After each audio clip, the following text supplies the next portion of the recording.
وإذ قتلتم نفسا فادارأتم فيها والله مخرج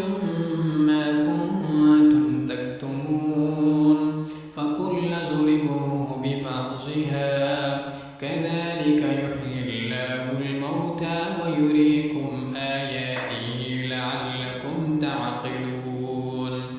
ثم قست قلوبكم من بعد ذلك فهي كالحجارة أو أشد قسوة وإن من الحجارة لما يتفجر منه الأنهار وإن منها لما يشقق فيخرج منه الماء وإن منها لما يهبط من خشية الله وما الله بغافل عما تعملون أفتطمعون أن يؤمنوا لكم وقد كان فريق منهم يسمعون كلام الله ثم يحرفونه من بعد ما عقلوه وهم يعلمون وإذا لقوا الذين آمنوا قالوا آمنا وإذا خلا بعضهم إلى بعض قالوا أتحدثونهم بما فتح الله عليكم